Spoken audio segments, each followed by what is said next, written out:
Hi, everyone. This is Carrie Cassidy from Project Camelot, and I am here today or tonight with Joanne Richards, and she is the wife of Captain Mark Richards of the Secret Space program. And I'm very happy to have her on the show here. It's going to be, I'm sure, a fascinating discussion, and I'm going to get her online here so that you can say hello. And Joanne, say hello to everyone. Hello, everyone. Thanks for being here. And Joanne has been doing, well, she was doing weekly shows on my network, on my PCTV, which is my other Camelot YouTube channel. I have two, in case some people don't know. And it's actually been an uphill battle with that channel. I think, Joanne, you haven't been doing a show for a while now due to the fact that we don't have a producer on hand. Right. Yeah, just one of those kind of necessary items that we just don't have. We can't afford to pay anyone and so on. So if anyone wants to volunteer to produce your shows in the future, I'm sure you might be glad to come back on the show, right? Definitely, definitely. All right. And producing isn't that hard, really. It just requires somebody to man the controls, so to speak. Push the buttons. Yeah, and it's actually pretty simple. For example, I'm doing it here. such as it is. Okay, so Joanne, actually, you know, other than I think you're an accountant on the side, you have a background in journalism, I know, and you are married to a very important individual in my view, and I think that you've also been on the circuit now, basically talking about his information and publishing it and putting it on a very interesting website called Earth Defense Headquarters. And right. And why don't you give yourself your own introduction, just, you know, to let people know a little bit more about you before we kind of launch into everything here. All right, thank you. Okay. So let's see, where do I start? I grew up in Southern California, basically. And my family moved up. I live north of San Francisco now, but my family moved up to the San Francisco Bay Area when I was in high school. So I finished high school there, went to college in Utah for a while, married a few different guys, moved back to California and became a bookkeeper. And I've been doing bookkeeping for, you know, private clients and also for different, I was an employee for a while, off and on for 35 years. I have a grown daughter and 3 wonderful grandchildren, and they live up in Portland and Washington. So I'm actually going to see them for Mother's Day, and then next week I'll be up there working and babysitting, so that'll be fun. And I've been married to Mark 14 and a half years. We've known each other since late 1997 is when we met. And we courted for 5 years, and then we got married. So we've been married like 14 and a half years. Time just flies when you're having fun. And basically, you know, people ask me how I got into this stuff all the time. So I grew up watching Martian movies and the sci-fi movies. And, you know, that was all well and good, and that was fun. But never thinking, you know, I just thought that was all pretend and never thought much about it. And then I met Mark, and he started introducing me to some new information, and then he started sharing with me some of the stuff that he did for the military, and all of a sudden it wasn't just pretend, and this is what, you know, real people did without everybody else knowing about it. And it's like, wow. And then you read about this man you adore almost getting killed over and over and over again, and then fighting aliens and people that aren't people, you know, just a lot of weird stuff, but also learning about all kinds of wonderful topics along the way. And, you know, that's what we've been doing for 20 years. So, yeah. Wow. So, you know, he introduced me to the concept of, you know, I met psychics. I got into the paranormal.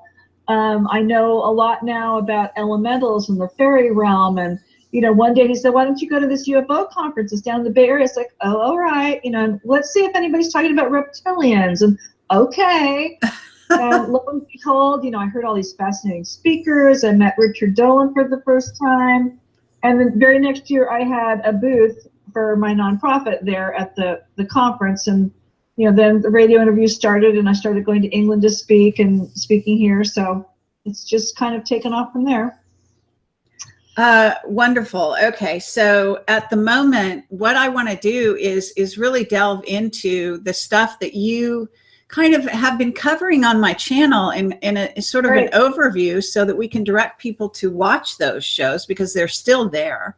Yes, and it would be, a lot of fun for them to, see you in action for a longer period than here, where I'm going to have you obviously talking with me, but she's also very capable of hosting her own show. And and so I think that would be helpful. So just to start out with, can you talk about what you've covered and also what you haven't covered, if you don't mind sort of detailing that very, very briefly, and then we can kind of try to delve into some of those topics in the interim and see where things are going with everything. And also, well, we'll go from there. But at this moment, just to keep things simple, talk about the shows that you have done and how you feel about what you've been able to put out there. Okay. And before we get into that, can I just make a little, I know you just put out your interview, the last interview you did with Mark, and if I could just make 2 comments. Sure. To correct just couple of little things that were wrong that will actually get him in trouble. Number 1, you said that he's at Vacaville Prison, which he's not. He's at California State Prison at Solano, which is in Vacaville.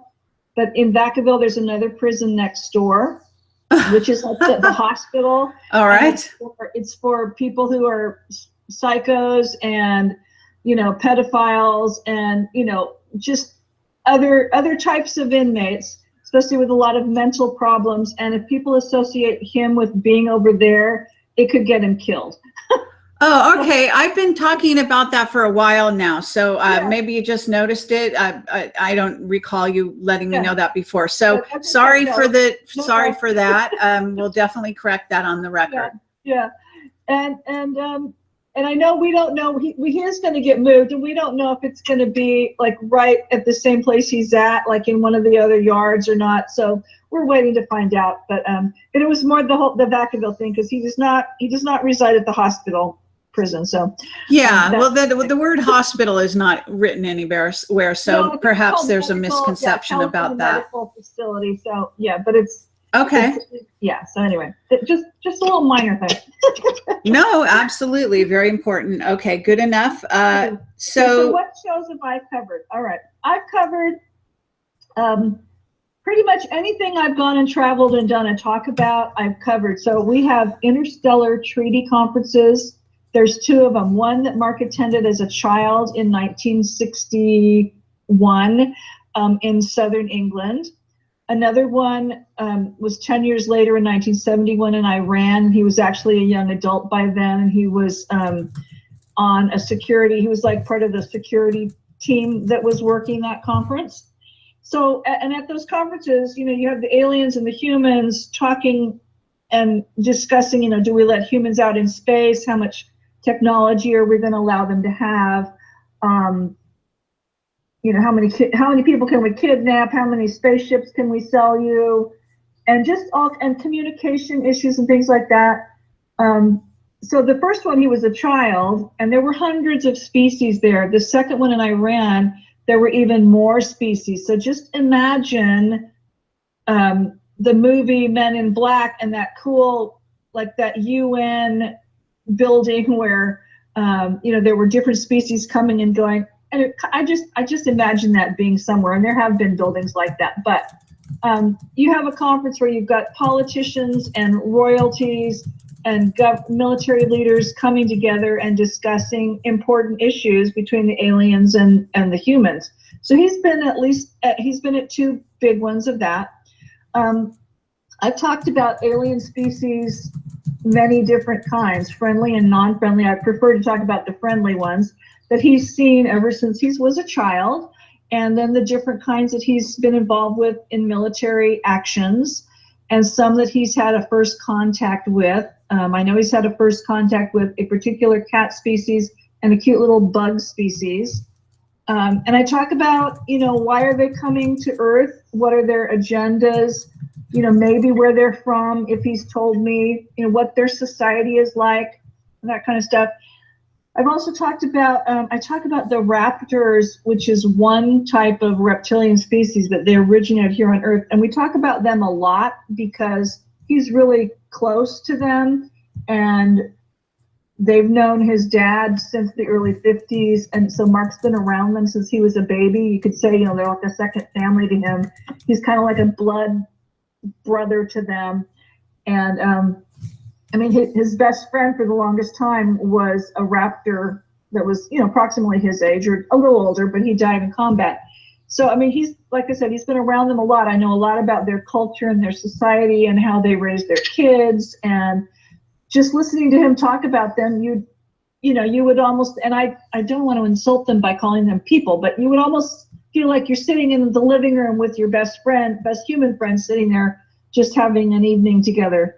But he's got some great stories, and they're great warriors, and they're great, they believe in education, and they're spiritual, and, they have a vast empire out in space. And at this time period, they are our allies. So it's great. They help fund movies to get the idea that, certain aliens aren't all that bad, and, let's get to know more about the aliens. And, there are movies that they've funded in the past, and there's movies that they're coming out this summer that they've helped fund. So I love to talk about the raptors, obviously. What else have I talked about? I've talked about the elementals and the fairy realm quite a bit because it all ties together. There's many aliens that have their own elementals, and because my nonprofit encompasses many topics, so it's not just about space and the military and aliens. We talk about cryptozoology and environmental issues and magical arts and different things that you're not going to hear about in school and in the mainstream media. So we cover, and it just so happens that, magical arts and science and witchcraft and paranormal and elementals have a lot to do with the aliens. So it all makes sense for me to just have them all be important to me. So I like talking about them all. Trying to think. Oh, we've talked about several space missions that Mark's been on. And especially, he was really active between 1976 and 1982. So I have reports of different missions that he was on and off planet. Some were recovering spacecraft, but some were downright battles with invading, fleets of aliens that were trying to invade the planet. It just runs the gamut. But you also learn with him, as you've learned, Carrie, he's, he could talk a long time about a specific topic, but, his reports tend to be long and full of information about the history and the science. So he really gets into like the science of what space is like, what it's like to, the fabric of space, because it's not just flat and void out there, and how to navigate in space, because it isn't easy. Things are moving, and how do you get back from where you started, and how do you actually navigate through a wormhole, and how do you go through that vortex to get into the wormhole. And it's just fascinating, the complexities of having to be out in space and get safely back. So, he just brings all that to the table. And then I always say, there's so much more he could share, but he's bound by certain military secrecy oaths, so he never breaks those. But fortunately, he was under orders for different agencies and different militaries, and so other groups used him, and that's what he talks about. Or maybe he'll talk about something he was involved with, but maybe not his involvement. Maybe he'll talk about his dad's involvement or the Raptors' involvement. He will have used the Raptors' logs from their ships or somebody else's report. So he's never breaking his U.S. military oaths, which is fabulous.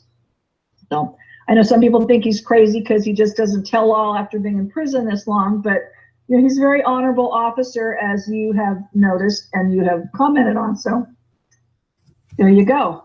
Absolutely. Well, that's actually a great overview. I think that people can, be fascinated by that, and the thought of actually going over to my PCTV channel. Which, if you go to my website, you just click on channels. I think it's at the top, and I have different channels. I have 2 YouTube, and I have 2 websites, and so on. So this one where Joanne was appearing is called Project Camelot TV Network, as opposed to the normal Project Camelot TV channel, which I am broadcasting from right this minute. So that's what's going on with that. So in terms of what's going on with Mark right now, and also your latest visit, I don't know when you saw him recently, or whether he had gotten the book. I just sent him a new book, and I'm asking him to comment on certain things. So did you happen to know whether he got that book yet? He didn't mention it. Okay. So I will ask him. I'll see him Saturday before I head out of town. But he, because we saw you a few weeks ago, and then a couple weeks ago, we had like less than 2 hours, and last week we had just shortly over 2 hours. But I will ask him if he got the book, because I know you said you did send it. So I will definitely ask him. He didn't mention it. But okay. Mail is slow getting there, as you probably know. So. Yes. Plus, they have to look at everything, right? They do. Okay. So he will appreciate it. In terms of the Secret Space Program and your understanding about what's going on, has he ever talked to you about the current events, such as what's going on in North Korea, for example? Yes, we do, because I hear things, and then I'll ask him. And we were talking a lot about Syria, and now the heat is on North Korea. So I just point blank say, well, is there somebody that's guiding what's his name in North Korea? And he'll say yes. And I go, are there reptoids involved there? And he said yes. So just like Syria and ISIS, you have the reptoids stirring up trouble with the North Korea guy. So it could get hairy. Okay. Well, or scary, whatever you want to call it. So yeah, no, I mean, that's really valid. And Mark is such a great resource that, it's so fun. And a lot of people ask me the same question. So I'm going to ask you what you want to say about it. But a lot of people cannot, or they don't seem to be able to wrap their mind around the fact that he actually stays in touch with the world, and that he, has intel that comes through to him, and so on and so forth. Do you want to address that? Sure. Number one, I mean, if you took away the fact that he still has contacts in the military, he's a voracious reader. He has several newspaper and magazine subscriptions. He watches the BBC News or anything that's on public, the PBS stations. I doubt he watches a lot about local news, but he really stays in touch and listens to a lot of news. He also has family members that live overseas, so they keep him in touch with just current events, obviously. But what I love is he still is in contact with people active in the intelligence industry, and no, he's not giving me names, and that's fine because they're active. So I don't know who writes him or what, but I do know that over the years he has mentioned that he'll get letters from somebody in the Pentagon, and it's sealed. And the prison people are very pissy, excuse my language, but pissy, because he's getting a sealed letter that they cannot open even, and that's like about the only thing that they can't open unless it's legal mail. But if it's sealed from the Pentagon, they're not allowed to open it. But he does have live communications with people in the know and who are still active. And I remember when he wrote a report about the Zagros Mountains, and there's like a quote in there, somebody's interviewing the Kurdish villagers who are coming out of the mountains, and that wasn't even an area supposedly we were fighting in, and they were talking about the monsters, raiding their villages and things like that, and then a lot of issues going on, and I'm going, I was talking about the Kurdish leaders and whatever. I go, Mark, where did you get this information? How do you get a quote from a Kurdish villager? And he goes, well, I know the Kurdish military person who was there involved with it. It's like, oh, okay. And you're still talking. So, you know, he has interesting friends all over the place. So I don't know who he talks to half the time. Yeah, for sure. Well, you know, he must have a fascinating list of correspondence. Right. Exactly. But and well, what you haven't touched on, which I am very aware of, and I'm sure you are, is, you know, his raptor friends and his contacts within that, as well as other beings that he is getting information from. And also, if he is, you know, he is quite psychic. And so he is tapping into things going on around the planet, and being aware of things, getting downloads like many of us do. So whether you're at home in your house and getting a download, or you're in a, you know, a correctional institute, so to speak, or whatever you want to call that, you know, this is the stuff that can come through to you anywhere. So right. He's also getting that sort of thing. Yeah, and I don't know how that works. I mean, I don't know how he knows so much about what they might or might not be involved with these days. So, and if I knew and I wasn't supposed to tell you, I'm not going to tell you. Sure. Just know I'm a really good military wife. But, you know, there's a lot of things that he does or knows that I don't know. And a lot of that is because he can't tell me, and is to keep me safe. But, you know, I know he's you know, he knows, because he's the one that tells me, well, they've funded such and such movie. It's like, okay. And actually, you know, when I went and saw Jurassic World, for example, I loved that movie.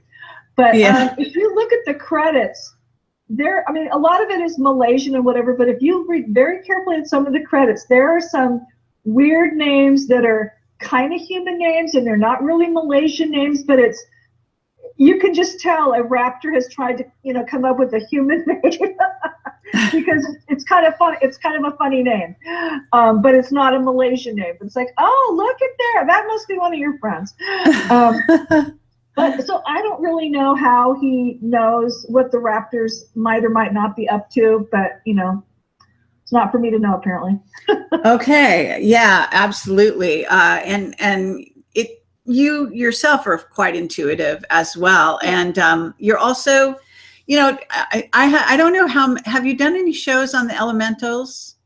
I did a few, yes. Okay. And sometimes they just pop into the topic. They're involved with some of the missions and other reports. Like when I talked about the Iran conference, for example, the elementals were they had to open up a vortex so that there was like a neutron star, a neutron bomb, like coming towards the planet. So the security guys had to go out and, you know, get it, either destroy it or like move it another direction. So the elementals got together at Göbekli Tepe, opened up the portal, or one of them that's there, you know, the old portal that's there, and there was some kind of alien species that helped them like attach the wormhole. So everybody's working together, and then the guys in their aircraft, you know, they fly towards that vortex. Well, the vortex is like right over the ground. So like, I don't know, feet, inches, I don't know. But it's like in your head when you're reading this, it's like, oh my gosh, they're just going to crash their planes into the ground and then that's it. But they go into a vortex and go out the wormhole and go, you know, and play military heroes. But so the elementals do help in a lot of the missions and conference things that I did report on. So that's kind of fun to always bring them in. Okay. Now, in terms of the way, what Mark is hearing on the grapevine, is he hearing that he could be released in the future, in the not so distant future? Is he hearing, because, you know, we had that thing where Simon Parks was talking about it and so on. Right. But I'm curious whether Mark himself on his grapevine, does he ever get that? You know, there's a couple of aspects of that. One, if you think about what Simon said, the thing is to have a huge disclosure, because I think you said Simon thought maybe there would be something that would happen between March and June that would create or whatever, there'd be this huge disclosure project, and then you just couldn't, and somehow that would enable MI5 or 6 to help get Mark out. But to have a disclosure project, I mean, a disclosure incident that huge where you just couldn't help the aliens, maybe they have to come help us or something. I mean, that would be huge and violent. Yeah, no, I don't think that isn't what Simon Parks was saying. Oh, okay. My understanding anyway, my understanding was, at least when he talked to me, now he could have revised that, you know, subsequently, and I wouldn't know about it. But what he said to me was simply that there would be some kind of disclosure. And I don't know if the window has now been changed from, you know, June. But initially he said, if there is whatever this kind of disclosure was, which I don't know what it was going to be, then Mark would be released. But the indicator from that is not so much that it would actually necessarily happen. You know, it's important to understand who are also Simon Parks's contacts. And on the one, he's got his own downloads and contact with certainly the manted beings, but on top of it, he has his, what you might say, contacts within the Illuminati who are telling him information. Now, if they tell him wrong information, then he gets wrong information. But for whatever reason, he volunteered this information to me.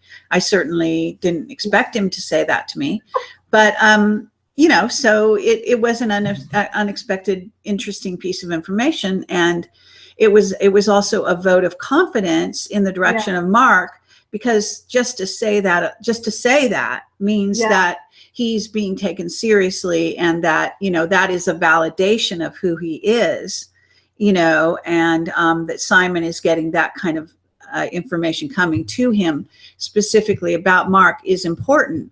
And, you know, it's important to certainly people that are following Mark's story, as well as yourself, obviously, and, you know, Mark himself and so on. And there are these kinds of validations, like I got, as I mentioned on my recent interview with Jack Sarfati, saying out of the blue, you know, all I just said was, you know, you're aware of Mark Richards and his story. And he basically said, oh yes, he's a political prisoner, isn't he? I mean, that was his answer, you know. And so that indicates that Jack Sarfati's, you know, quite a well-known physicist, for those who don't know. And that was a great validation as well. So there's little ripples out there, I would say.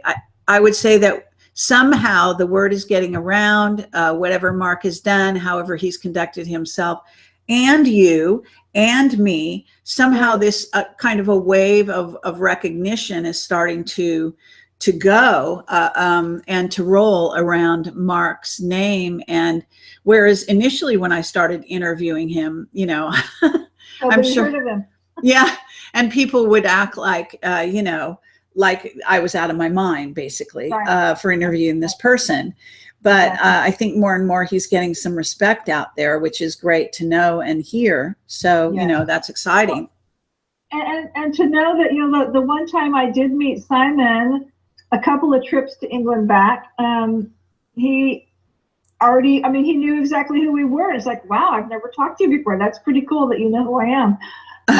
Yes. So that was fascinating that he knew. And I think it was you, who pointed me to an article in Veterans Today that Preston James had written, and there's a couple of mentions about Mark in there.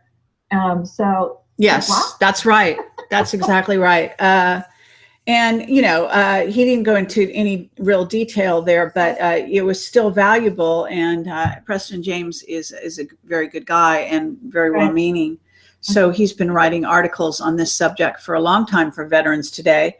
And Veterans Today reaches a huge audience, even a mainstream audience that you and I don't reach at the moment. And so that's, you know, a good thing as well.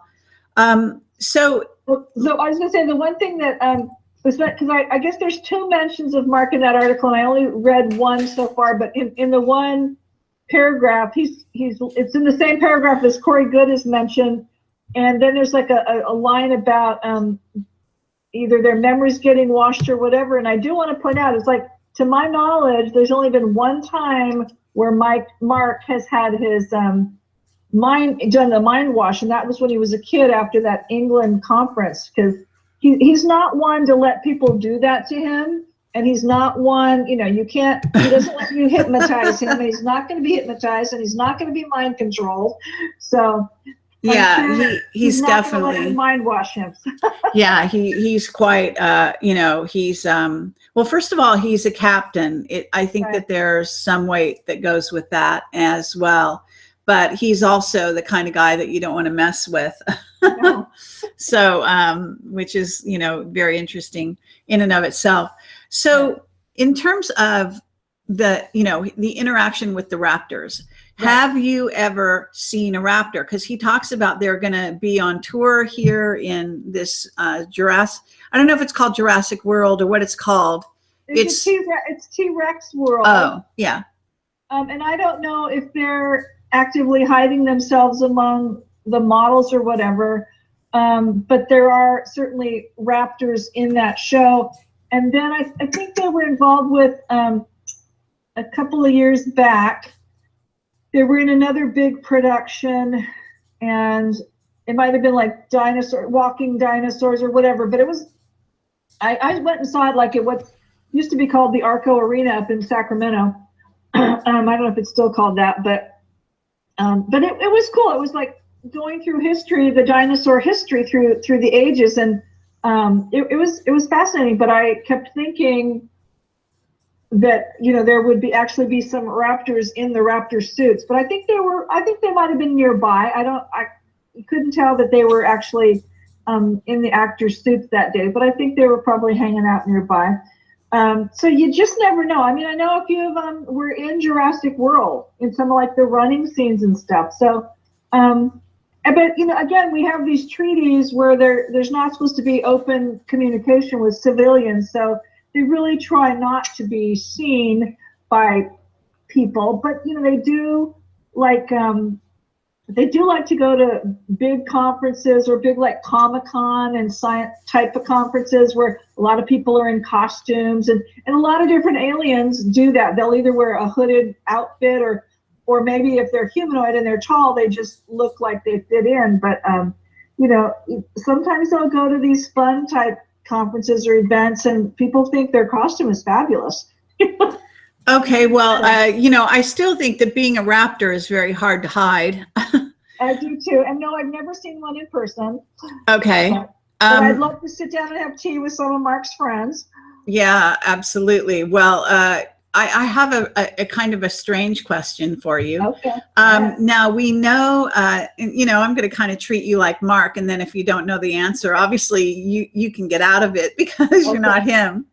But nonetheless, this isn't something I actually have not asked him, and it occurs to me that what we're talking about here are reptilians are what they call expert geneticists, and I am wondering if the raptors have continued to be geneticists because they are related to the Draco and the reptilians in essence, and the original, dinosaurs and all of that. So did they continue with a program of, genetically engineering even their own race, but also trying to work with humans to create a sort of a raptor / human type thing?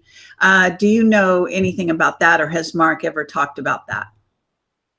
No, he's never talked about it. No, I don't know. But I always say they're very proud to be dinosaurs, and they're only 20 genetic markers from us anyway. So they do have. The more elite of them will have operations on their voice box so they can speak human languages, but he's never really talked about them going through any genetic modification, to any great detail. I don't know if they do to make them more, stronger warriors or whatever, that kind of thing. But so we've never really discussed that, but they're just naturally, because the raptors that he knows originated here on this planet. The Dracos did not. They originated in space. The reptoids used to be raptors after the big asteroid 65 million years ago. some of the raptors that had stayed behind, survived and evolved into the more human-looking reptoids. But most of the ones out in space that originated there, I don't know that they're related to our dinosaurs, but the raptors do have an extensive empire out in space now. Okay, well, I guess, yeah. That's a good question. I don't know. Okay, yeah, it wasn't so much, one of the things that the various races do, of course, is they have trouble maintaining contact with 3D, with this, with Earth. And so they are working on creating what are in essence bodies or vehicles that they can then inhabit, that are more conducive to this environment. And that's one part of that story. And the other part has to do with the fact that they also, according to Mark at least, and I find this a little bit kind of hard to understand, has to do with a lot of the ET races we're dealing with are able to go what we call interdimensional. And that is a trait with the reptoids, certainly. And therefore, they're not always here, and therefore they can hide very easily from humans. And so there's this thing now in my experience with Mark, he has said that the raptors are actually here, and they don't go interdimensional. And that just seems a little strange to me. But if it's true, it's true. And yet at the same time, the only way they can hide from us, because they have relatively large bodies, and it would have to be a mind wiping scenario with humans. Well, actually, they're not that huge, because if you look at like the Jurassic Park velociraptors, and even the one in Jurassic World, they were pretty big. But they're not like big like a Tyrannosaurus Rex, or they're not, huge. No, they're not like that. But still, they're bigger than dogs. True. But if they're running in their T shape at the height of their hip, it might not be more than like 3 or 4 feet. So, they're not necessarily much taller than Mark when there's. They would be if they stood up on not all fours. If they stood upright, they would be pretty tall. But they are here. I mean, they are here in their physical sense.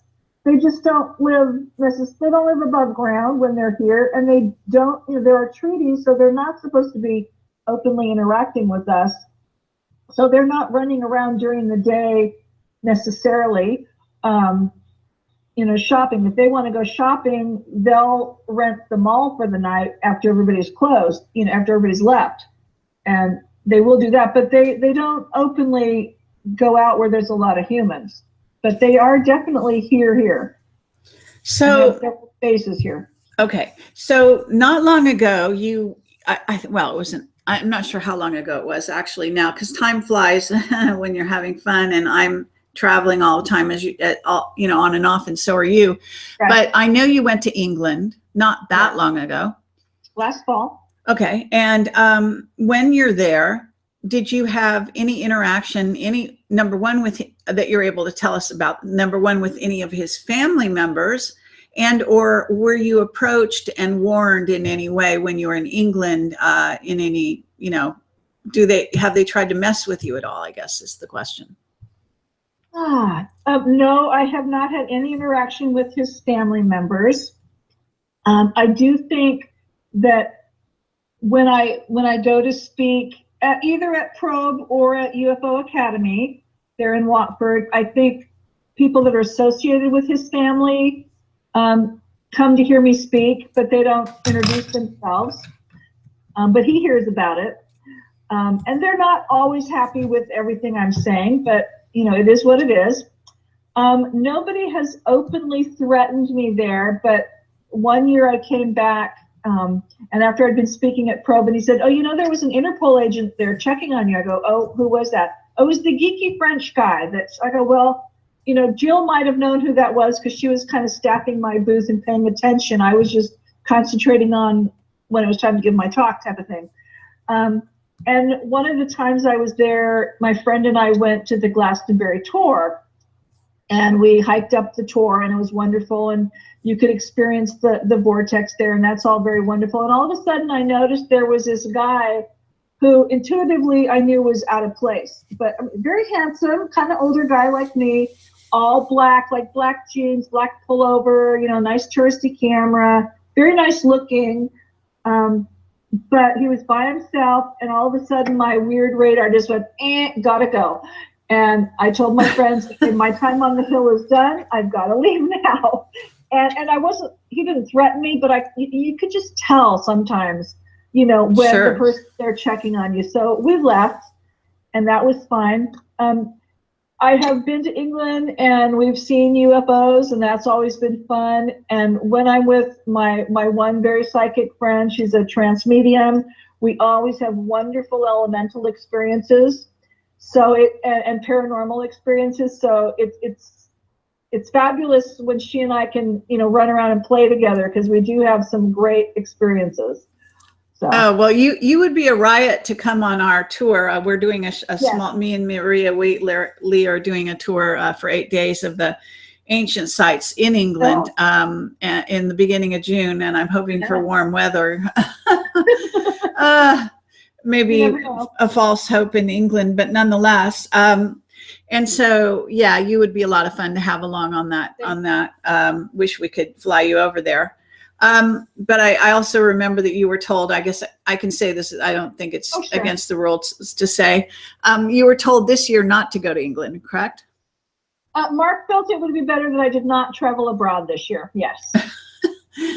So I don't know what that might mean for people, but I don't know, you know, and it might be something as simple as he and I need to work on his case more. And if I'm running around traveling, we can't do that. So, and to answer a question, you were asking about his release earlier, and you know, who knows? There's legislation that's slowly being passed here that might make it possible for him, like, to reduce his sentence down to life with,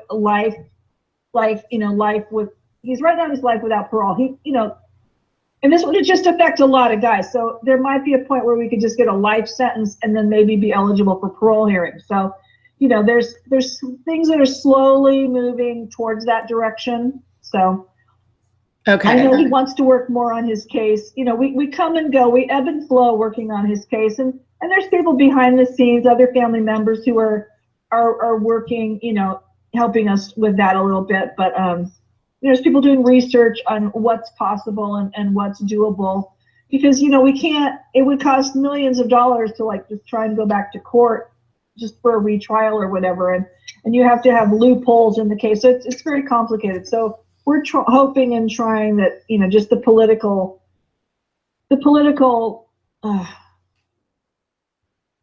situation here in California, with everything being so crowded and the prisons being really crowded, we're just hoping things will move just in a natural order, so that it just would make sense to the government here to let some of the old guys out. So in your travels, though, you are not, correct me if I'm wrong, you are not approached by military people, I take it. You know, nobody is really overt with you. No. Yeah, that's very interesting how they kind of keep away. Yeah, I have had people say, oh, you know, I used to be in military intelligence. Like, oh, okay. And, you know, usually if they were once, sometimes they still are. Yeah. And you know that every time, you know, there's a conference going on, there's usually somebody there checking out everybody, you know, and it's fun to kind of figure out who that is. But I've been very fortunate. I mean, over the years, when I've done research or I've gone to different places to film things or just do research, little errands he sent me on, there's often somebody showing up that I know is there to check on me, even though they act like they're just a tourist and they're taking pictures, that kind of thing. And like one of my very first trips to England, my first trip, I went to an old air base that he used to fly in and out of. And now it's just an industrial park, and they've got a cute little museum. And I had to write ahead and get permission to, you know, make an appointment to go to the museum. And of course, the day I went there, it was pouring down rain and the parking lot was starting to flood. Okay, I had to have an appointment. And all of a sudden, while I'm there, about to watch a film, this other guy showed up, and oh, I used to be stationed here. My wife and I are here on vacation, and I just want to come. It's like, huh? No, you're not. And again, my weird radar went up, and that's before it was better than it is now, or that's before it was as good as it is now. But just these weird little things that thankfully nobody overtly has come and gotten in my face. But I always feel very protected. So, right. Okay. Yeah. Good. Good to know. Now, in terms of the information that Mark's putting out right now, have you been hearing any things like even, when we're talking and so on that really sort of stick out in your mind that you're thinking, well, we really should get more information on that? Oh, Let me throw something at you, maybe make it a little easier. For example, artificial intelligence. He seems quite reticent to want to talk in detail about artificial intelligence. And I know some of the reasons for that, but have you, I guess in your own travels and the way you approach him, obviously, you're trying to, on the one hand, you're his wife. On the other hand, you are now out on the sector as a sort of a spokesperson. Right. And so do you try to get information out of him, on your own, or and again, if it's not something he's supposed to be talking about, he won't tell me. Obviously. Okay. And there are people behind the scenes who he stays in touch with who will tell him, no, don't go down that path, or you can't talk about that yet. But there's a couple of his reports where he talks a lot about artificial intelligence in general. Or I remember we have a report about the Raptors renting a castle in Scotland for the holidays in, let's just say, 1970 or 71. I can't remember which year it was. But, he never just talks about the holiday celebration. He's talking about, well, what aliens are in the area and what are they doing there? And, oh, by the way, at this now inactive secret air base in rocket base in Scotland, in one of the old hangars, or one of the old we'll just call it a hangar. There's this cool artificial intelligence being that it's like, oh my gosh. So he brings up all these things, and I'm pretty sure in the Iran conference report, it gets into a lot about artificial intelligence. But I mean, you and he really went into it pretty deeply. So we haven't really talked about what's happening with that today. But I think, and I don't know if it was with you or not, and it might be, with him and I discussing the Iran thing. It's like, I think it was the Iran thing, because there's a lot of species out there that are artificial intelligence, and they do go around, or at least they did, I'm sure they still do, they go around and attack other species. So, other species out there were worried about some of these artificial intelligence species. So it's not, I'm not totally up to speed on all of that yet, but because he brings up new stuff in each report, but that is fascinating. I tend to okay, is there anything about current events that I need to know, or is there anything specific about what I'm going to talk about that I need to know that maybe you haven't told me, or if I didn't read every little thing of that report. So. Okay. Well, along the lines of the reports, the way you work it on your website is it doesn't look, correct me if I'm wrong, you can't download the reports anymore. No. You used to have it that way, I thought. No, never. No? No. In fact, in the early days, they were all, they're all typed. Most of them are typed, but they're all typed, and you would have to order a hard copy from me. Over the years, with scanning and stuff, and then with a lot of my clients are overseas, and I would either scan something and maybe send them a CD with the PDF on it. And now, thankfully, I can just have it in Dropbox. They can order it, and I'll send them the PDF through Dropbox. So that works wonderful. But I haven't. My website is not sophisticated enough yet to have them downloaded, because they are really long reports. and adding a really secure shopping cart and all that technology. I just haven't gotten there yet, but eventually I will. And there's still a couple of reports that in the early days he hand wrote, and we're going to have to use like dictation software because I don't want to type them. They're like 1,000 pages each. And now his stuff is so long, like his Iran report. He's working on part 6, and each part is at least 1,000 pages long. So everything is either online or it's going on a CD, because I don't make hard copies of those, I'll tell you. Okay, fair enough. Just because some people might be wondering about that. So in terms of Antarctica, have you talked to him about Antarctica on your own with all the news that's coming out about it? Because I talked to him briefly in our last interview, but as you remember, we did have some limited time there. Right. So is there anything you can add to the Antarctica discussion that you might have come across or even talked to him about recently? Well, I've known about the Nazi base there for a long time because he's written about it. I've had that information for quite a while. So that I've always known about that part. And I'm sure we've told you his dad was part of Admiral Byrd's Operation High Jump. So they were down there in the 40s and dealing with the alien activity in the Antarctica.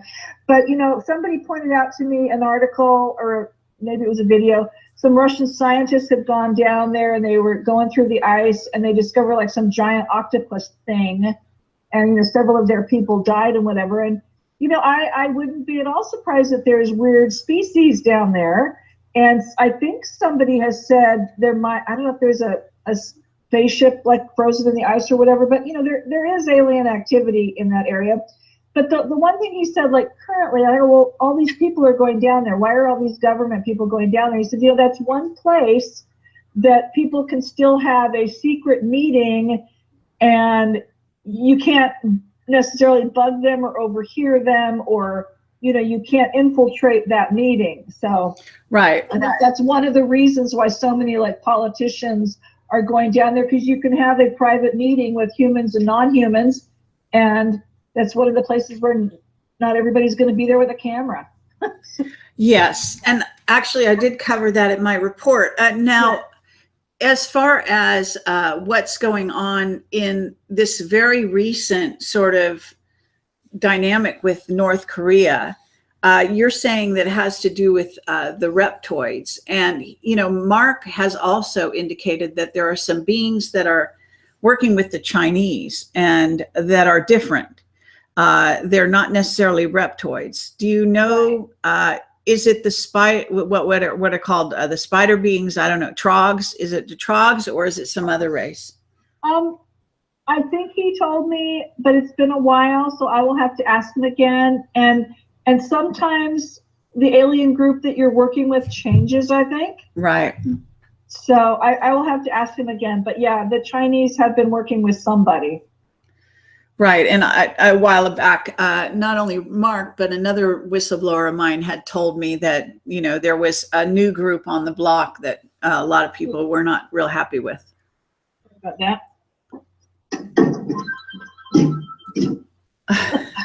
Let's forgot to hide the phone. It's all good. So I will ask him about that, because I'm not sure who that is. Okay, this is kind of a strange question, but Mark married he told me that he was married to a Pleiadian woman and that he had 2 kids at least. Who? Okay. Number one, I and another Californian are the only ones that he's been married to, but he has lots of partners. He's had lots of partners. Okay. I know about one Nordic, and she was from the Aryan race. So if there's a Pleiadian, I'm going to have to ask him. No, maybe he meant Nordic. Maybe I just remembered it as Pleiadian. So don't quote me. I won't quote you, but nothing surprises me, because it took him a while to tell me about all the women and all the children. Okay. But there was a Nordic princess who he does have a child with. Yes. Okay, and the child is here on Earth? Oh no, some, out in their empire. I see. Okay. Yeah, yeah. She Have comes up with a couple of the reports. Have you ever had any contact with Minerva? No. Okay. Just going to talk about her fondly. Okay, yeah. Now he recently told me that other people have been able to fly her. Originally, he was one of the only pilots, and then he said more people have been able to fly her lately. So I just wondered if you knew any updates about Minerva and her whereabouts. I must have been fetching food for him when he said that. No, I'll have to ask him. I don't remember him saying that. But that doesn't mean he didn't say it. I only know, from what I know, he's been the only one. So, and I know he's maybe said that other people have flown things like her.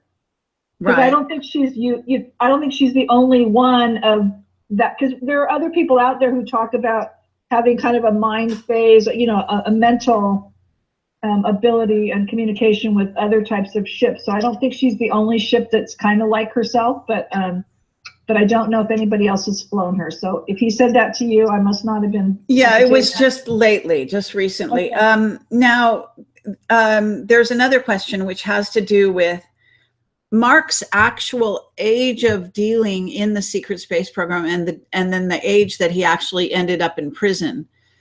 I'm just to refresh my memory. Do you remember, or do you know offhand his exact age when he entered the prison? He was 29. Well, he was 29 when he was arrested. All right. So there was, that was July of 1982. The trial was actually not till like spring of 84. So he was convicted, spring. I think he went to actual prison in June of 84. Right. Just incredible. Right. So he's now been in prison longer than he was free. Right. In this life. Now, has he ever told you about his like a vision of his life in the future, or your life in the future, or any of that sort of thing? No. I mean, we have talked over the years in generalities, like, it'd be great. I would love to be out teaching and whatever. And we talk about, it would be great to see the grandchildren and stuff like that. And, where his kids would like to put him so he could be around his grandchildren, things like that. And my vision, and I'm very open about it, is like, my vision is for us to have some, and I found the ideal property, even though I didn't go visit it, but I found the ideal property online and in pictures when I was in Norfolk, England last fall. It's like this beautiful old, like Edwardian house on 5.5 acres, lots of fields, like overlooking fields. It's got a horse paddock. It's got a separate cottage. It's got plenty of room to land things on and grow vegetables. It's like, I want a place where all his alien friends can come visit, all the grandchildren can come visit, and everybody just has a grand time, and we're just left alone to teach and communicate and live happily ever after with our alien friends. Okay, sounds lovely. Well, we'll put the wish out in the universe, and if there's any, beneficials that or officials or benefactors is the word I'm looking for, that want to show up and try to help you guys out, then they've got a heads up on that. So in terms of his English background and his father and then, his lineage. So can you tell us a little bit more about the Dutchman and why, like, what happened to the Dutchman when Mark ended up in prison? Was the Dutchman very active in the military? Like, when his son went to prison, he was unable to get him out, right? But he didn't go to prison, and his mother didn't go to, his mother must have also been in a state. So can you describe any of that? Sure. I mean, his lineage on his father's side, they're from Germany, the Rhineland in Germany. So German princes, that's a real thing there still. So he's like fourth generation away from being a German prince. On his father's mom's side, some very prominent like British families. I know he's from the Stuart line. He's from a Peacock line. On his mom's side, you know, there's definitely very special Celtic bloodlines, and his mom's mom was related to Williams, the first governor of, I'm hoping it's Rhode Island, if I'm remembering correctly. And, you know, like his grandparents were both involved with think tanks and Nikola Tesla and local politics. And Grandpa Taylor on his mom's side was one of Teddy Roosevelt's Rough Riders, and he was one of the original like Secret Service Men in Black type people. And just powerful. I mean, there isn't a bad bloodline anywhere in Mark. You know, I think his mom kept telling me, and we're also related to Pocahontas, and it's cool. So, I mean, Mark's done all the genealogy, and he likes to say back to God. So, you know, but he's done his genealogy way, way back. So his dad's side of the family is the House of Nassau and the House of Orange. So that's tied to like current royal families, like in the Netherlands and stuff. And I'm not sure why his dad's called the Dutchman, unless it's for that reason. But his dad was in an active Air Force until 1966 when Admiral Nimitz died, and he was in charge of the International Security Agency. So Mark's dad took that over, and that was just what it sounded like, an International Security Agency, where while we were publicly at Cold War, when there was a threat to the planet, several countries came together and worked together to save humanity. And his dad was in charge of that for 30 years until he died. And he was active behind the scenes, and you know, probably till right up until he died. Do you know why he seemed to be a person of note and somebody who had a fair amount of power? Yeah. So why is it he was unable to get Mark out of prison? Mark told me, you know, Mark was off on a mission the day that murder happened, and that's all he will tell me, because I figured that much out, and he can't tell me where he went or who he was with, and those people can't come forward and say, this is what he was with us that day. Right. And the U.S. government military is not going to say, oh, he was working for us that day, because then they would have to say what top secret thing they were working on. And his dad point blank told him, you're not going to break your oath, even to basically save your, and this is not a direct quote, but it's like basically, you're not going to break your military oath and tell the top secret thing you were doing, even if it means that would save your life or keep you out of prison. It's like, you know what your duty is, and your duty is to keep quiet. Okay. Because they also thought that the lawyer they had working on it at the time was a really good lawyer. He was a well-known lawyer. But because he kept saying, oh, we're doing okay, we're doing okay. No, we don't need to object to that. No, we didn't, you know, and so he didn't present a very good defense. And he kind of had the family going along thinking, oh, they're doing okay, he's going to get him off and whatever, and he didn't. But yeah, okay. And again, we don't know if this was all set up from the very beginning, or if it just turned into a very convenient way to get Mark out of their hair. And Mark's dad was murdered in 6 months before he and I met. So early 1997, I think it was. And I mean, he was already ill and he was already in a nursing home, but somebody went in and poisoned him when his mom was conveniently not there. Okay. I didn't remember that piece of information. Yeah. All right. So what I'm going to do now is, you know, it's great to have you here and, you know, ask you kind of these random questions that are kind of going all over the place. And I don't know if you had anything you wanted to present today, but if you do, certainly go right ahead. But in the meanwhile, if you don't, then we could actually open it up to the chat, because there may be people that want to ask you things that they've been, you know, they've seen my reports in theory, if they're even on this show, you know, watching. Yeah. Let me share the latest thing I gave a talk on, which was a lot of fun, was Mark, when he was still in high school, he went to England and was part of Raptor military training. They had a whole like training facility at Bamberg Castle they were using at the time, and he was part of their whole, he and other humans, and including Dean Martin's son, went through this rigorous Raptor military training, and then they had like a war game type space mission, which turned into an actual rescue mission, but they had to do a little battle out there. But it was delightful because, again, it talked about, you know, what the Raptor military is like, and, you know, talking more about the Raptors and how in the scene in Jurassic World, which I love, where there's the guy on the motorcycle racing along with the Raptors. Well, Mark is that guy. I have the leather jacket. He did race his motorcycles with the Raptors when they were running and training and stuff. So it's kind of funny how the movie parallels my sweetie.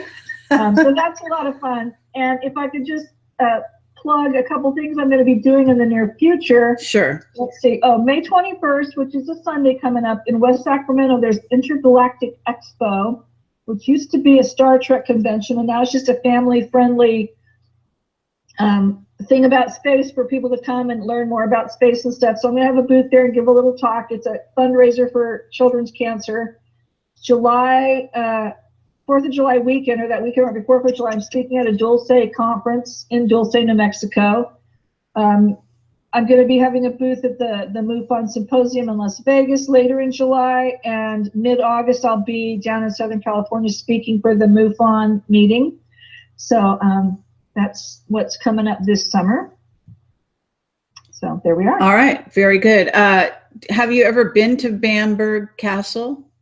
No, I haven't, because it's way up north on the east side of England, right up by Scotland. So like one of these trips, I'll get farther up north. I've never been farther north than where the Probe conference is, which is just near Blackpool, but it's on the west coast. Okay. And I love going to Norfolk, so north is another trip. Yeah, no, it looks fascinating. I just looked it up. I thought, I was wondering if I had been there, but I don't think I have either. So it looks fascinating. Yeah.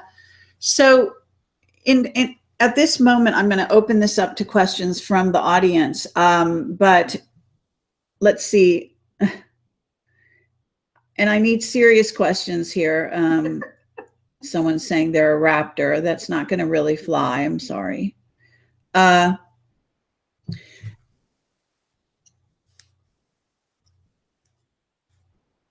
Unless his name is Frack Frack.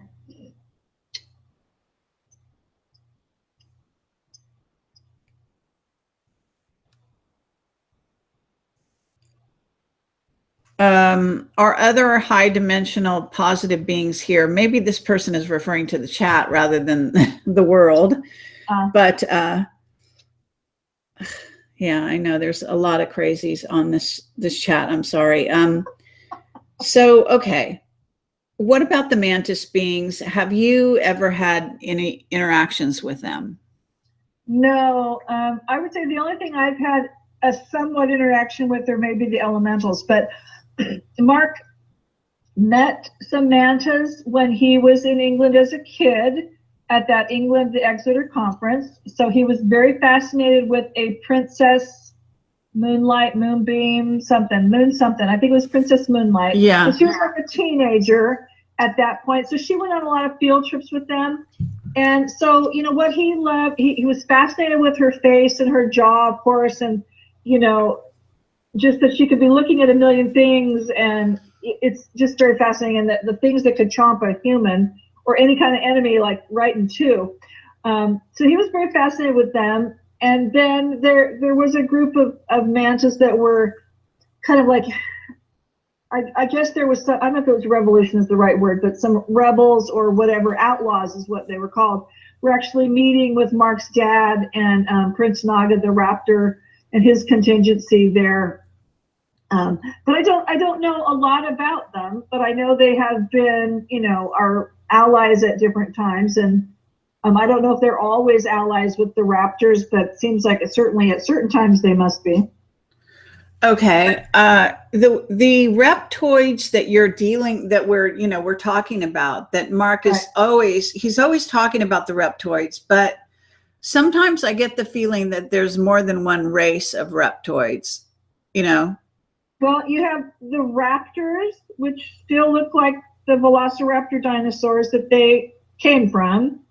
The reptoids are there, evolved from the raptors, so they look more human and they stand uprightly and don't usually have a tail anymore. But if you're in close hand-to-hand combat, they're still going to have their sharp teeth and claws. And they're basically mortal enemies now, even though they're distant relatives. They're mortal enemies. And then there are several reptilian species that originated out in space. And the Dracos are the only ones I know about, but I know there's some others, and some of them are very friendly, because I've met people here, human people here, who believe that that's who their starseed family was. So, okay. He does not speak fondly of the Dracos or the reptoids. The raptors, are his friends, so he loves them to pieces. Okay, what about the beings from Aldebaran, and possibly being, I understand they're humanoid, but my understanding is they're also related to the reptoids, maybe by bloodlines, and that there may be some mixtures in there. Do you know anything about that? I don't. I'm sorry. Okay. Okay. Yes, please do put your questions in all chat, in the chat in all caps. We've addressed the getting out of prison question, so we're not going to go back into that. Maybe you missed that, the person who wrote that. We got the mantis thing. What is the acronym for Minerva? Uh-oh. Multi-interdimensional, blah, blah, blah, blah, blah, blah. I'd have to look it up. I know multidimensional, that's all I know, because it's very long and it's very scientific. Okay. If someone could email that to me, I will look it up and I can email that back to them. So. All right. Yeah, I'm not seeing any. Hold on a second. Okay, what about abductions? Who's conducting them and why? Well, of course, genetic modification is part of the abduction phenomena, in case you don't know that. But do you want to address anything about the abductions? Mark was involved in the Battle of Dulce, let me say that much. And we did cover that, and you, I'm sure, have covered this, but right. Go right ahead. He said, well, there are grays. I think the Zeta Reticula, they work for numerous alien species. They kind of, will work for whoever, and they are involved with a lot of abductions. The reptoids are guilty of the majority of abductions going on now. And the trogs that we've talked about, some nasty insect being, they're like black marketeers. So they do come and raid the planet for humans and then sell them off to whoever out in space. And why are they doing this? For meat, for reproduction, for sex, you name it, it's nothing good. And there would be other species that probably do kidnappings. Those are the three that I know the most. Okay. Someone here wants to know, it's a hard question for me to believe they're asking, but nonetheless, why isn't there any hard proof? Of what? Of the, alien visitation to Earth, I guess is what they're trying to say. Well, if you could get into the Vatican archives, there's plenty of proof. That's true. Also, there's truth all over there's ancient sites all over the world, including in Malta, that show evidence of being constructed by other than humans. Right. And after that, you can look at the temples in Egypt. Right. And the Göbekli Tepe, there's carvings all over that show that it was a spaceport right. for different alien species. And there's cave carvings, cave drawings all over the world. And then there's the reptoids that are running the country that you could pay attention to there as well. So they're here, whether you like it or not, and they are us as well. a couple of other things, and I've shown pictures of these in my various talks, is I think in Peru, there were like giant cat claws, like that were like almost ceramic. Cool. That, and then cat claws, and then there's also, it was like almost like just a cat's hand or paw. And then there's a wonderful stone carving of an upright cat that was found, that would have been carved thousands of years ago, and it was found in a cave in Germany.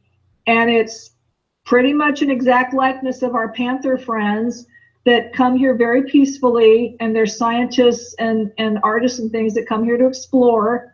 But there are, if you look carefully, there are evidences of, and I mean, England is full of dinosaur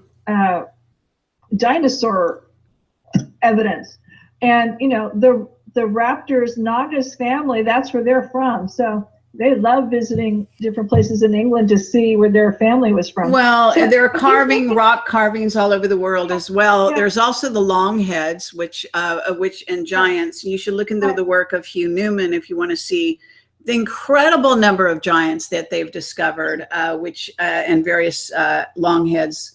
And again, those are considered to be different than a human species. And another thing, and I never got there because it's really hot there, but in California, okay, I think it's down by China Lake. Yeah, if you like head from Bakersfield, like up over towards Lancaster, and you're gonna, China Lake is in that area somewhere. That's right. It's, Navy base or whatever. There is a little museum there, and you can go like in a tour on certain times of the year down into like the valley to just see different things. And there is like drawings and evidence that reptilians and things were visiting that area. So they're also all over Turkey in all the temples, et cetera, et cetera. I mean, reptilian drawings and churches have the gargoyles, et cetera. These are all evidence of reptilian beings, and they're everywhere in the religious symbolism. A lot of places in South America are definitely, there were raptor areas and things like that. So now somebody wants to know if you've met a Nephilim. Sorry. I met a guy at the recent UFO con who says that that's what he is, or has been at one time. So I guess I could say I've met one. Okay.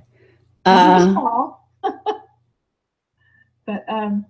he says that he was a Nephilim, and I'm not sure if he said he's been a Martian or if it was some kind of clone, but Martian and Nephilim were the two terms that I heard. So. All right. And let's see. Someone wants to know, do you work with the elementals personally for protection?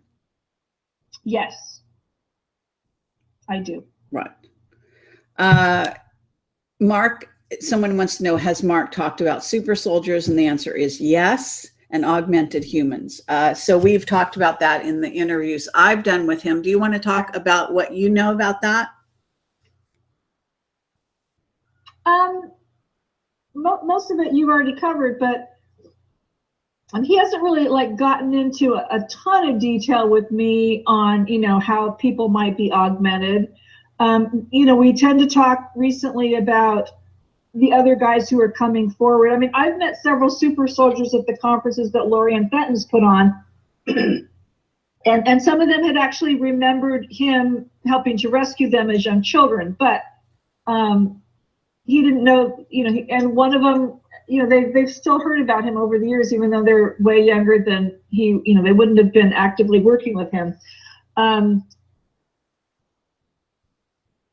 What was I going to say? Well, I'll say one thing, and then you can add to it. One thing that Mark said is that their objective is to build a race of what he called passive super soldiers. That's in essence humanity, what we would call 3.0. So he's talked about it in those terms. Okay. Which kind of sums the whole thing up. And that means they're going to be augmented by, robotics, by nanotech, by artificial intelligence, et cetera, et cetera. And transhumanism is also, basically demonstrating that sort of that trend, I guess you might call it. Cool. Okay, I'm just scanning here, and I won't keep you for that much longer. I know we've had you for a while here. That's okay. I have to pay somebody's payroll taxes before 9 o'clock. So. Oh, all right. Well, then we're going to really have to cut this short. Let's just do one question. Sure. Let's see. It says blue avians. You know, people are constantly talking about this because I guess Corey Good is talking about this. I have never had that discussion with Mark. Do you have any opinion, I guess the person wants to know, about blue avians? I don't. And Mark and I have never talked about them. And one of the reasons why I'm going to the MUFON Symposium is because their whole theme is the secret space program. And they didn't ask me to speak, no. But I want to hear what, no, that's not, I mean, they didn't ask me to speak, but I'm happy to go there and have a booth and share what I know. But Corey Good's going to be there. Bill Tompkins is going to be there. Other speakers that I'm interested in hearing what they have to say. So, you know, it's okay that I'm not speaking. I'm happy to be there and hear some of the stuff they have to say and share what I know. Because obviously you know, what Mark has shared with all of us is a different perspective than what a lot of people talk about. Absolutely. And he's been on the sector, well, now for a while, and so on. So, okay, well, you know, it's wonderful to have you here. I want everyone to go onto my PCTV channel, the other YouTube channel, and watch your shows because they're wonderful. Each one is, as I recall, an hour show. And she really gets into a lot of stuff there. So that augments all of the stuff that I've tried to cover. And, you know, it's a huge amount. Yeah, there is. I'd say I had somebody email me not too long ago saying, you know, could you like tell me everything you know about aliens and UFOs? And I said, well, that would take days. But if you want to get me, you know, bring me to where you live, we'll do a little mini something. But I said, but you can go on the, you know, Project Camelot TV network and see all my shows, and that's free, and you wouldn't have to pay me to come visit you.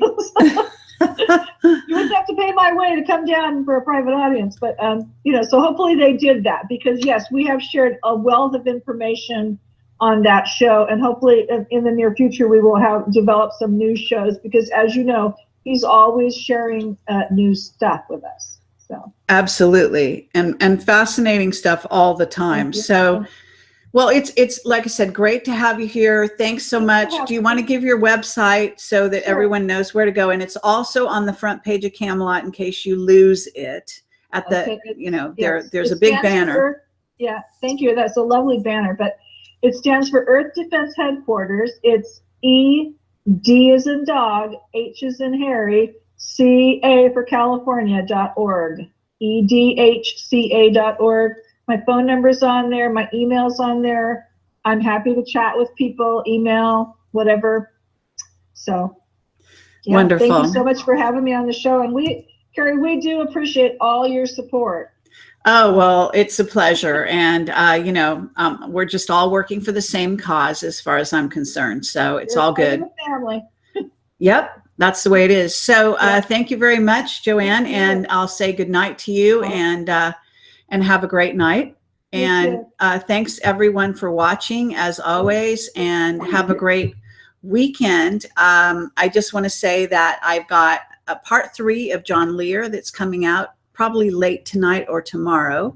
So if you're watching our John Lear interviews, it's called John Lear Revisited, and we went there a couple weeks ago, spent about 5 hours interviewing him. It was really a marathon, and that editing job is pretty humongous. And we now have a part 3, which is, you know, you have part 1, part 2, and part 3. Those are the main hours of the interview.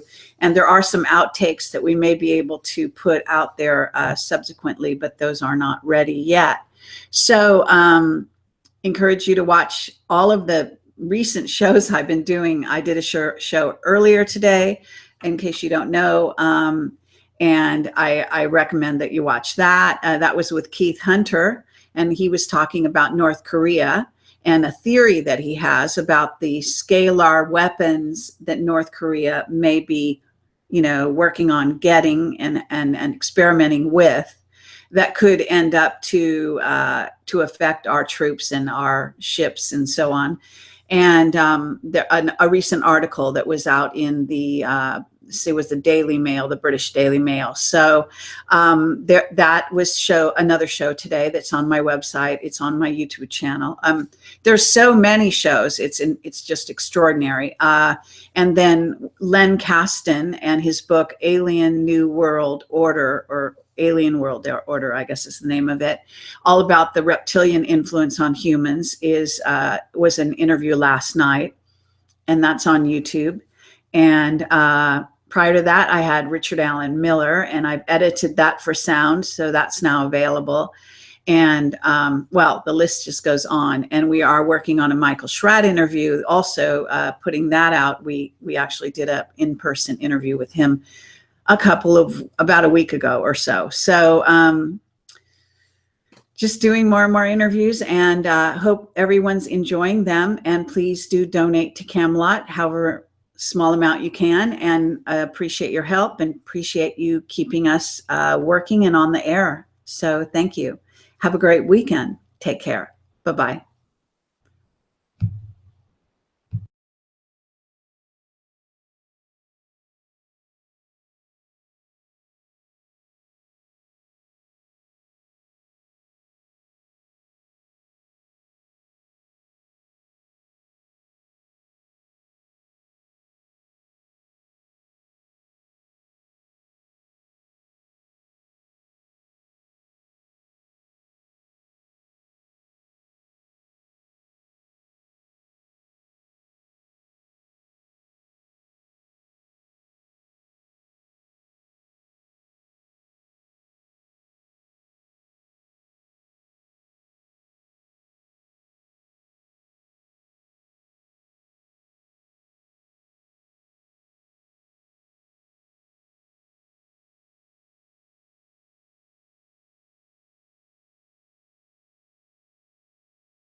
Over and over and over again, and then fighting aliens and people that aren't people, just a lot of weird stuff, but also learning about all kinds of wonderful topics along the way.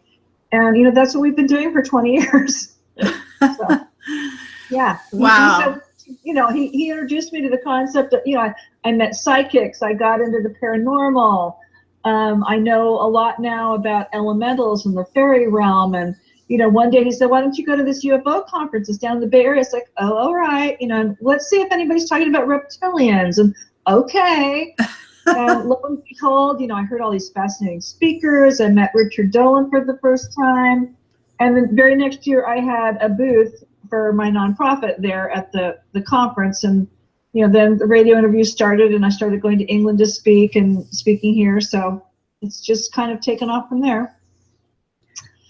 Wonderful. Okay. So at the moment, what I want to do is really delve into the stuff that you kind of have been covering on my channel in a sort of an overview, so that we can direct people to watch those shows, because they're still there. Yes, and it would be, a lot of fun for them to, see you in action for a longer period than here, where I'm going to have you obviously talking with me, but she's also very capable of hosting her own show. And and so I think that would be helpful. So just to start out with, can you talk about what you've covered and also what you haven't covered, if you don't mind sort of detailing that very, very briefly, and then we can kind of try to delve into some of those topics in the interim and see where things are going with everything. And also, well, we'll go from there. But at this moment, just to keep things simple, talk about the shows that you have done and how you feel about what you've been able to put out there.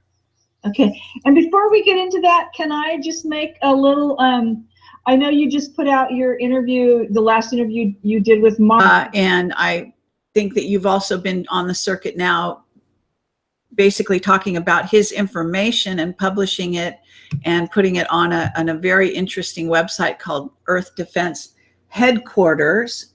And right. And why don't you give yourself your own introduction, just, you know, to let people know a little bit more about you before we kind of launch into everything here.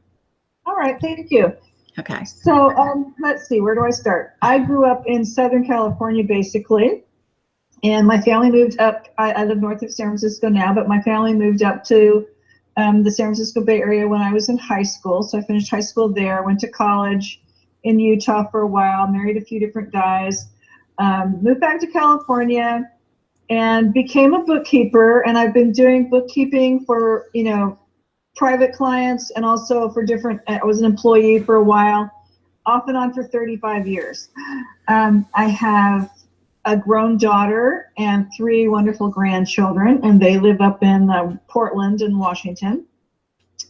So I'm actually going to see them for Mother's Day, and then next week I'll be up there working and babysitting, so that'll be fun. And I've been married to Mark 14 and a half years. We've known each other since late 1997 is when we met, and we courted for 5 years, and then we got married. So we've been married like 14 and a half years. Time just flies when you're having fun. And basically, you know, people ask me how I got into this stuff all the time. So I grew up watching Martian movies and the sci-fi movies, and, you know, that was all well and good, and that was fun, but never thinking, you know, I just thought that was all pretend and never thought much about it. And then I met Mark, and he started introducing me to some new information, and then he started sharing with me some of the stuff that he did for the military, and all of a sudden it wasn't just pretend, and this is what, you know, real people did without everybody else knowing about it. And it's like, wow.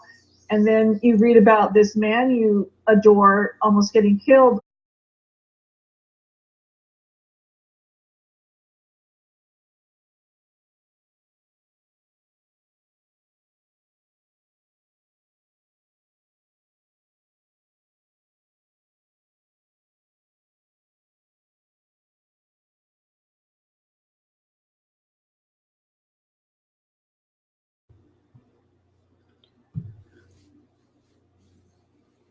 Hi, everyone. This is Carrie Cassidy from Project Camelot, and I am here today or tonight with Joanne Richards, and she is the wife of Captain Mark Richards of the Secret Space Program.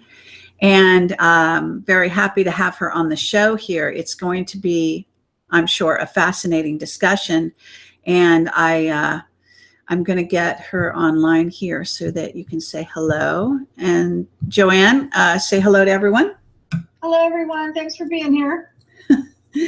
And Joanne has been doing, well, she was doing weekly shows on my network, on my PCTV, which is my other Camelot YouTube channel. I have 2, in case some people don't know.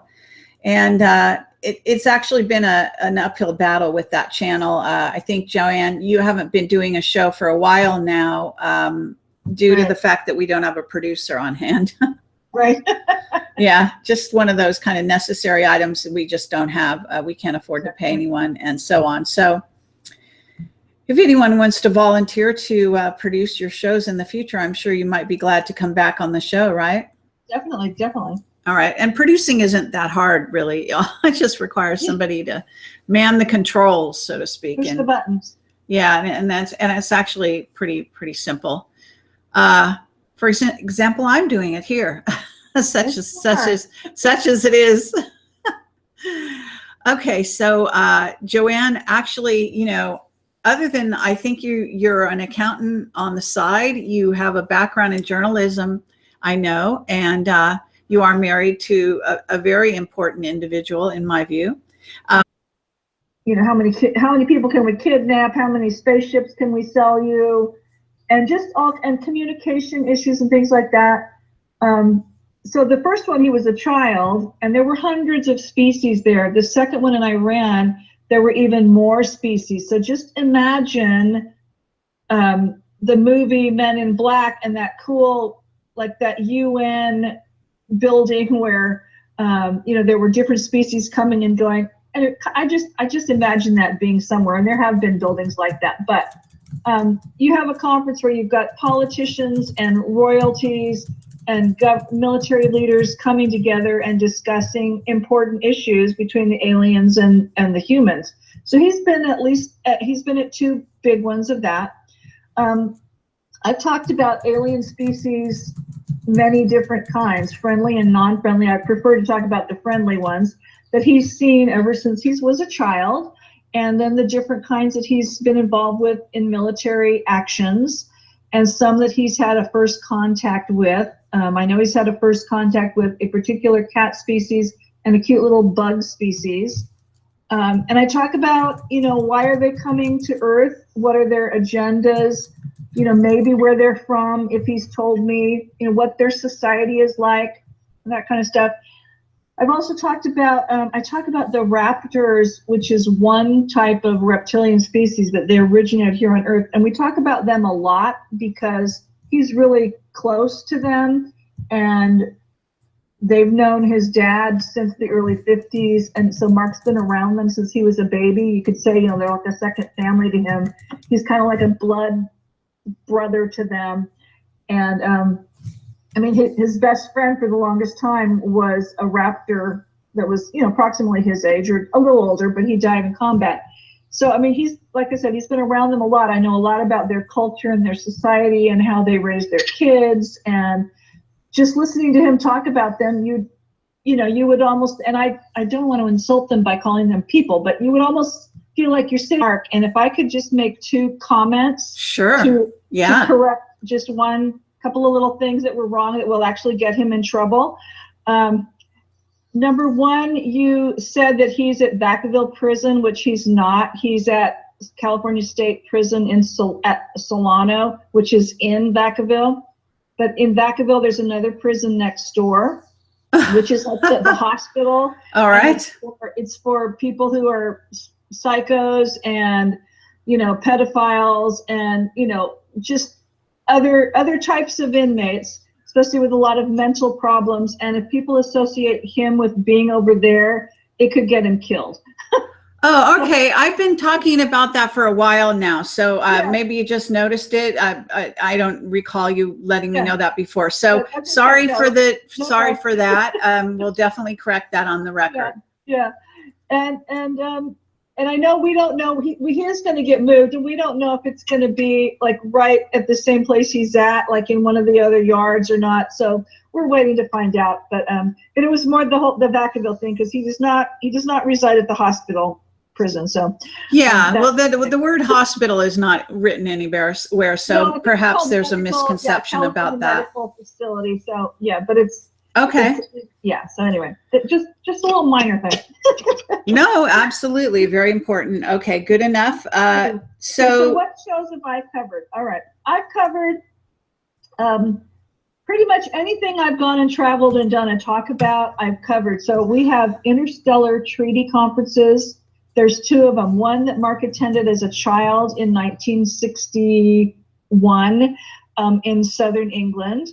Another one was 10 years later in 1971 in Iran. He was actually a young adult by then, and he was on a security. He was like part of the security team that was working that conference.